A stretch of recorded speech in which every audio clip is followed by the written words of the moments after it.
Mustache check. Mullet check.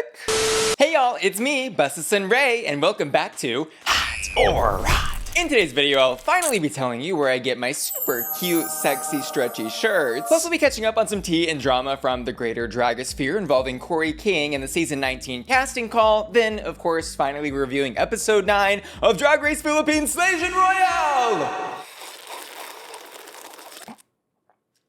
So y'all have been dying to know where I get these super cute shirts I've been wearing in my videos, and I'm excited to finally tell you. They're from Leek, a New York brand making sexy clothes for sexy people. Right now I'm wearing the Bio Tee in Cobra Lily, but you've also seen me in the psilocybin and obsidian versions of this same shirt. Anyways, I'm also excited to announce that I've partnered with Leek to get you 10% off your order when you use code Bussy at checkout. Shop Leek and get yourself something sexy by using my link below, and don't forget, use code Bussy at checkout to get 10% off your order. Now onto the tea. T-E-A. So do y'all remember a couple weeks ago when Plain Jane posted that TikTok with herself and Plain Jay with the caption about becoming Shea's next drag daughter? The one she posted right after Shea's 3 drag daughters publicly renounced their membership in the House of Coulee? And yes, I am talking about the very same one that Shea made a big stink about in the comment section of that video and ultimately had Plain Jane take it down. Well, apparently the mastermind behind that whole thing was actually, well, please, Kori King.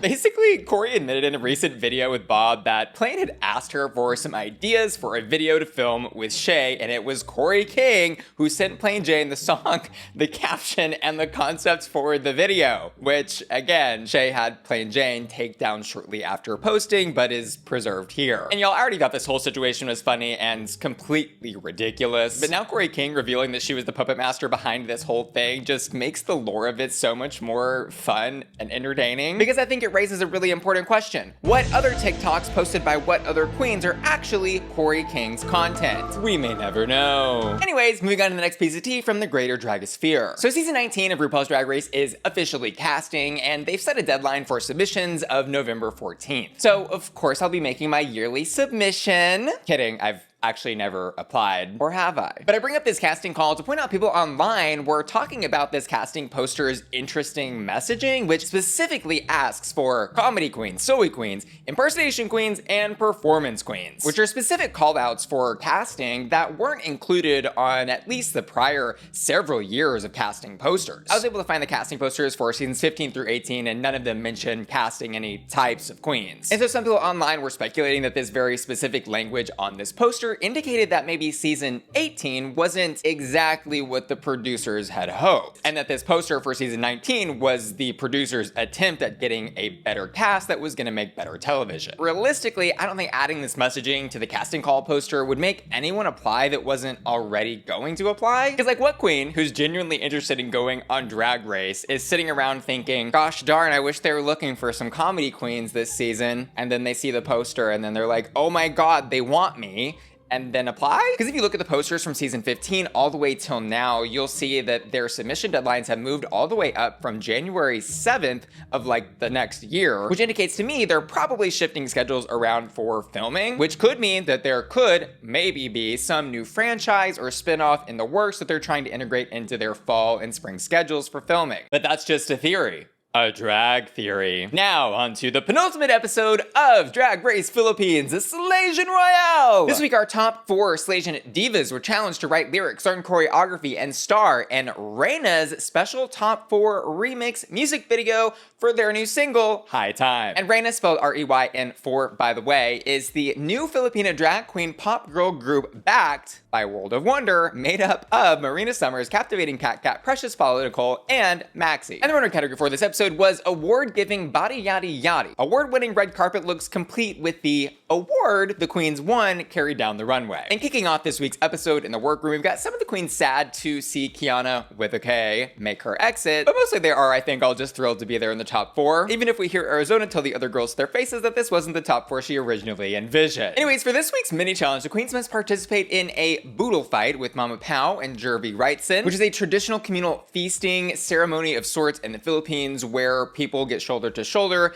and they eat from a table piled high with tons of delicious food. And then after stuffing their goals, they've got to do a black and white photo shoot out of drag. And I found this Beautiful Fight thing really interesting because it's funny to think RuPaul is over in the US pretending to eat Tic Tacs with her queens while Mama Pow is over here downright feasting with hers. Anyways, Vinas DeLuxe wins this week's mini challenge and as a prize gets to steal 2 minutes of recording time from another queen who she chooses to be Arizona Brandy. But as an aside, I've got to ask the audience, are y'all enjoying their little twist they do on the mini challenges where the winner gets to steal time for things like recording in the main challenges? And or do you think any of this is having any actual impact on the season, or is this just flavor? Because as we've seen in past episode and as we'll see in this one, the concept of them stealing time just kind of never comes up again when they actually get to the challenges. Anyways, now in the order the queens appear in the High Time remix music video, first up, our last remaining international queen, Suki Doll, who in the Buddha fight talks to Mama Pow about learning resilience from her mother and discusses how her family was displaced by war. And so she grew up learning languages and cultures that were not originally hers. However, she goes on to talk about how she feels special and happy to be celebrated for who she is there on Slaysian Royale. And in challenge rehearsals this week, we do see Suki struggling with the lyrics and struggling with being on beat and struggling with choreography and struggling while filming. As Suki Doll was on the struggle bus this week. However, in the actual music video, none of that showed at all. Suki looks gorgeous, confident, and totally in control of her performance. In her lyrics, I loved how she highlighted herself as a polyglot princess because she was able to deliver her verse in both English and Spanish, which was something, remember, she also did back in the Snatch Game election challenge. I also have the wordplay on her name in the lyric Asian excellence, yeah, this doll be lethal. But I did find some of her lyrics to be a little cliche, like Suki for the crown, got him gagging on the runway, which is a variation of something that, oh my god, I think we've heard in every top 4 remix ever. There were also some clunky moments in her verse where she was singing got the culture in the fine wire, which I'm honestly still not sure what that means. And I am, of course, just being hyper analytical here because that's what we're here to do on Hot or Rot. But I did really enjoy Suki's performance here. I thought her verse was good and she should be proud. This is totally hot.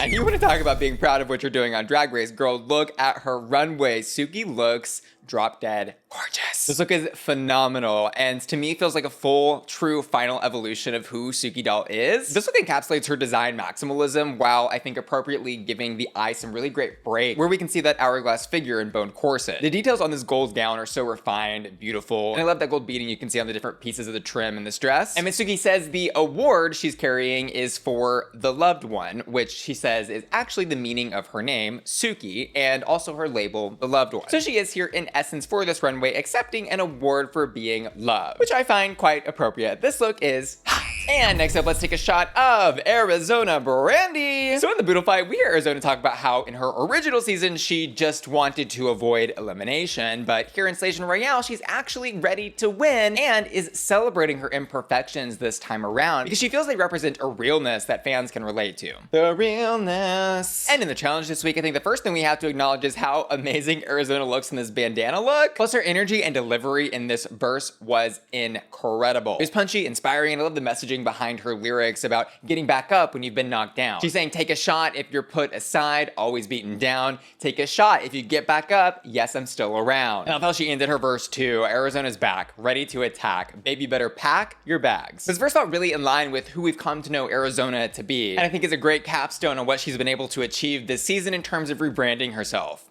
Or should I say, rebrandying herself.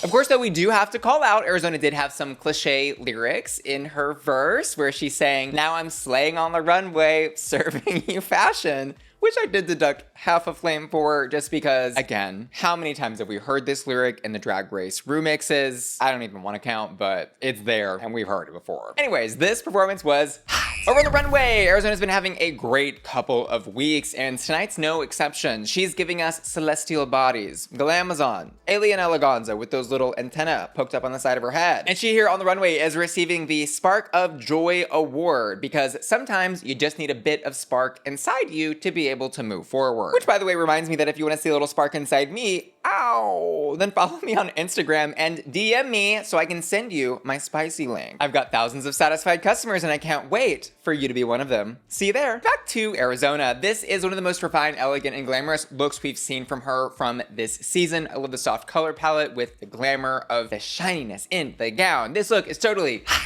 Come on, Teletubby, teleport us to Mars. And next up, ding ding ding, it's Brigiding, who in the Boodle Fight talks with Mama Pow about taking all of the critiques that she received back in season 1 of Drag Race Philippines and applying them to her drag, learning and growing and coming back to Drag Race Philippines Slaysian Royale now stronger than ever. Which is all true. Brigiding has absolutely killed this season. Anyways, in rehearsal, she is one of the queens that does seem to be struggling a little bit, but that was a fluke, girl, because how it came out in the music video, she was hands down for me the best of the night. And what made Brigiding's performance and verse in this music video so special was how she was able to deliver an inspiring verse that didn't rely on any cliche lyrics. And I really loved how she opened it. I've been through the fire, I've been through the storm, rebirthed, rebranded, I was born to transform. Plus the way she ended it was so cute, heart full of fire, always shining, ning ning ning, ding. Plus she looked phenomenal in this video, nailed the choreo they gave her, and just looks so professional. You could drop her into any girl group pop music video and she would be the leader of the pack, I think. Like, she proved that in this challenge. This performance was totally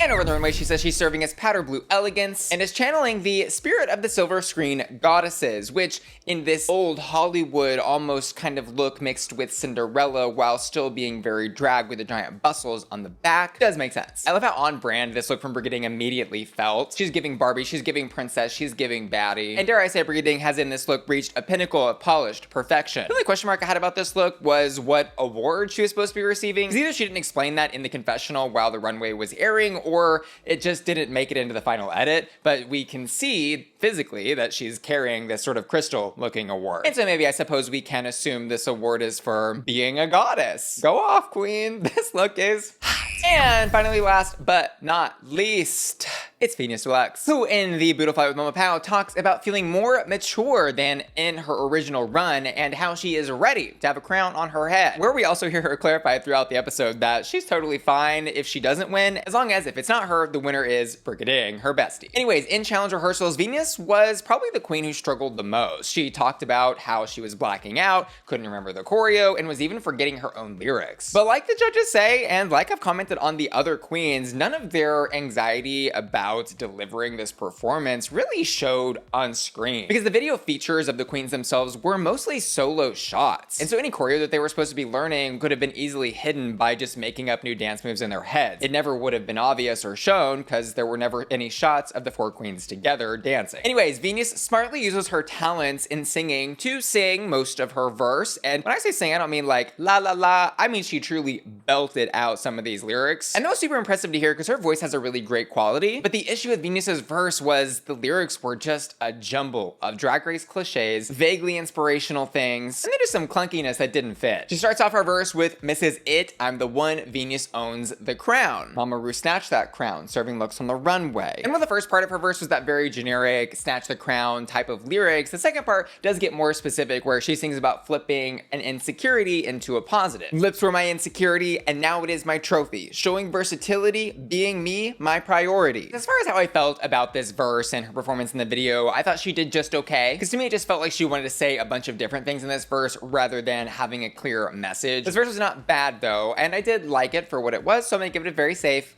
And over the runway, Vinas is wearing a national mouth costume, which matches her national mouth trophy, where we see that she's got some giant red lips around both the beautiful dress that she's wearing and on the award trophy that she's carrying, which is exactly what it looks like. If you can guess what it looks like, I can't say the word because of YouTube's demonetization policies, but you see it. Anyways, I really enjoyed seeing, again, the glamorous side of Vinas DeLuxe blended with the campy and funny side. Something she's done several different times throughout this season, like remember the little gremlin runway she did a couple weeks ago, or the net and mechanical fish runway she had in the first couple of weeks. And I think Vinas looks really pretty here, but I will say, trying to understand the concept of the mouth thing through just her explaining that she was bullied for having saggy lips when she was younger was kind of hard for me as a viewer to follow, or understand without that explicit explanation. Which is all to say her concept for this runway was great, if a little confusing to me as a new fan of hers, but I am still gonna give it a safe.